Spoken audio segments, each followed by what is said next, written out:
C'est sur Wayback Machine, c'est le site leschroniques.ca de 1998 à 2005, après, surtout 2002, 2003, 2004. Ça, on se retrouve facilement. Ça, c'est Chronique, c'est les bons violins avec des rollovers. Vancouver, je pense qu'il est ici. Non, c'est à l'ouest. Ça serait pas 16. Ça fait que j'ai entendu une voix forte, pareil comme en rêve, pareil comme celle d'un moteur, d'un motocycliste, d'un moteur un gars de bicycle qui serait en Harley Davidson avec des montres Hollywood ou quelque chose comme ça. C'est une voix tonitruante. Le pape à l'époque, c'était Jean-Paul II. Et puis, le gars, je l'ai appelé Oliver. Là, les deux prêtres lui disent Carole Wojtyla, le pape, nous allons prendre soin de ton âme en échange de l'Amérique du Sud. Ce qu'il y en a un premier qui ressemble à un Sud-Américain qui s'assied vers l'avant, qui se retourne d'abord, qui fait signe à la foule de dire oui à l'Assemblée. Et le deuxième qui a les cheveux rouges longs, qui fait signe au pape de dire oui, et le pape acquiesce. Euh, c'est ça, je l'ai rencontré à 4 reprises, cet individu aux cheveux rouges. Et puis j'ai essayé de parler, puis il n'y avait pas moyen. Il m'a clé au pied du mur. Ils ont été pas dangereux, finalement. C'est ça. Le pape a vendu son âme en échange de l'Amérique du Sud, au York.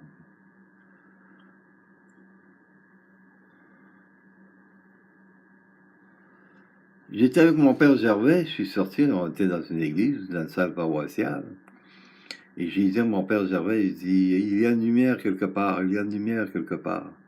Mais Gervais, il voulait rien savoir. Gervais, mon père, c'était inutile. Il rentrait dans la maison, il me regardait, puis il disait, et la lumière fut, rentrait sur le chemin Sainte-Foy, c'était à Québec, là, il rentrait, puis c'est absolument inutile d'essayer de faire quelque chose. Ça me menait à rien. Tout ce que je faisais menait à rien. Parce que j'avais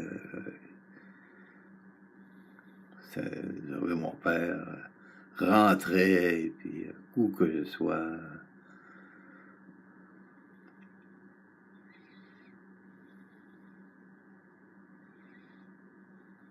Voilà. Celui de gauche a la face tuméfiée par la petite vérole. Il est plein de cicatrices. Probablement d'Amérique du Sud. Probablement qu'il a contracté la petite vérole en étant jeune. Puis il a gardé les cicatrices. De loin, ça paraît pas. Quand tu le regardes pas, tandis que celui-là de droite, je lui ai dit, le gars aux cheveux rouges, je le connais, je l'ai déjà vu quelque part. Parce que je l'avais vu avec le pape qui conseillait, c'est le bras droit de Jean-Paul II, du pape. Puis, pour compliquer la maîtrise, la méprise, là, il parle du gars blond qui était là tantôt, qui parlait avec Sud-Américain. Il dit, euh, il dit qu'il m'a vu, il dit qu'il m'a vu, en tout cas, c'était une opération, il était à trois, hein, il était à trois, ils sont pas parlé à rien. Ils sont, sans maudire, ils se sont relayés, il est sorti de nulle part, puis il est venu m'acculer au pied du mur. Une tactique, digne du Mossad, la police secrète israélienne, quand il y avait des anciens criminels de guerre nazis, là. C'était vraiment une tactique là, digne du Mossad de la police secrète israélienne.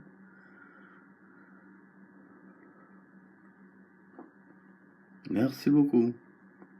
Alors, pour trouver l'autre vidéo, c'est simple. Vous allez, je suis sur leschroniques.ca, capture de 2004. Vous allez dans Triptolemus qui est ici, c'est un rollover, dans ce temps-là, c'est des rollovers, en temps des ordinateurs.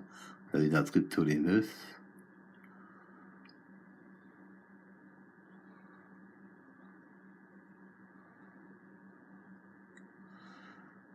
Puis, une fois dans Triptolemus, vous allez dans Isaïe. Isaïe, c'est celui-là d'ici. Isaïe, c'est celui-là d'ici, là. Vous allez dans Isaïe.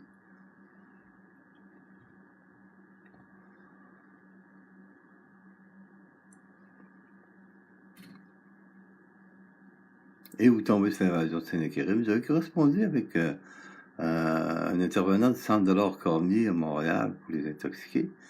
Puis il m'avait dit ça, que son assistant faisait un petit peu de flash. J'ai droppé l'application Flash parce que Steve Jobs la trouvait trop gourmande pour l'iPad, pour l'iPod, pour l'iOS. Ça fait qu'il ne se développera jamais. Ça fait que plutôt que perdre mon temps dessus, j'en revenais tout le temps dessus, j'allais flasher. Et puis, c'est ça. La vision commence de même, c'est la vision de l'invasion du Sennacherib. C'est vraiment un entertainment. On voit ça dans l'épisode de Batman dans la télévision, là.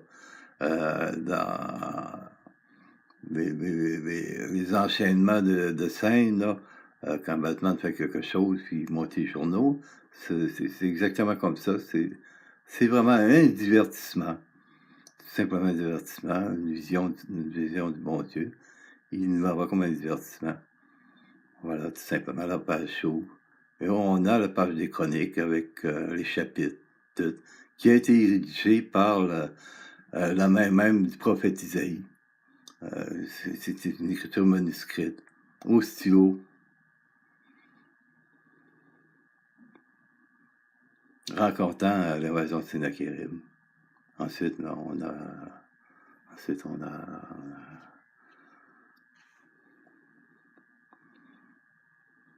la vision en elle-même. Ça se déroule en deux visions. C'est arrivé en 1988. Mais d'abord et avant tout, c'est un entertainment, c'est un divertissement.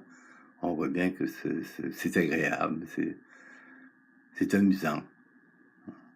C'est une vision du bon Dieu. Voilà. Merci beaucoup. J'étais chanceux. J'étais lucky, je le tenais avec mes mains. J'ai eu la même chance.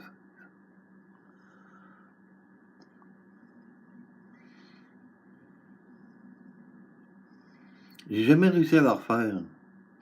J'essaie souvent de le reprendre. Puis ça n'a jamais marché. Puis l'équipement était vétus. Ben, aujourd'hui, ça, c'est un équipement vétus. À l'époque, c'était un équipement modeste. Un ordinateur avec 17 Go de disque dur.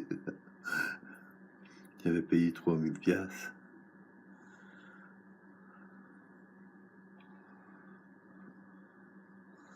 À droite, c'est le roi Ézéchias. En bas, c'est le prophète Isaïe. La fille, c'est Priscilla. J'ai l'appelé Priscilla. C'est la vierge du prophète Isaïe. C'est la vierge d'Israël. La fille de Sion, elle n'a pas de nom. Et le cheval, c'est la monture. C'est un vrai cheval. La monture du roi Ézéchias, c'est la monture du roi d'Israël. Ézéchias, c'est le roi d'Israël à Jérusalem. Il y avait Samarie aussi. Il y avait le roi d'Israël à Samarie. Il était divisé, et le roi d'Israël à Jérusalem. Le roi Ézéchias, qui veut dire Richia. Il a chié. Le roi Ézéchias. Le prophète Isaïe, fils d'Amos.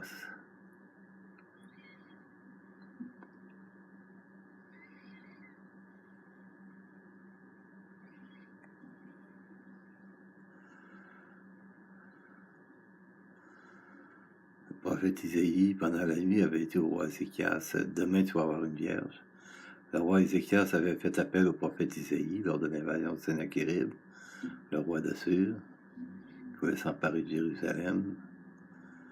Et Isaïe, au lieu de lui dire de sortir avec son armée, de mener le combat, puis tout ça, il dit demain tu vas avoir une vierge. Ils étaient l'un face à l'autre, alors le roi Ézéchias recula d'un pas, il laissait le passage libre pour le prophète Isaïe. Il a réfléchi, il dit écoute, il dit vierge, c'est encore mieux que rien, c'est pas, c'est pas le Pérou, mais c'est encore mieux que rien, une vierge. Qui a reculé. Et quand il l'a vu le lendemain, là, suivi à talons hauts, à peu près 6 pouces de haut, tu sais, je veux dire, c'est des bottes. On est en plein milieu du désert, avec des talons solides, un peu gros, là, pour pas craquer dans le sable.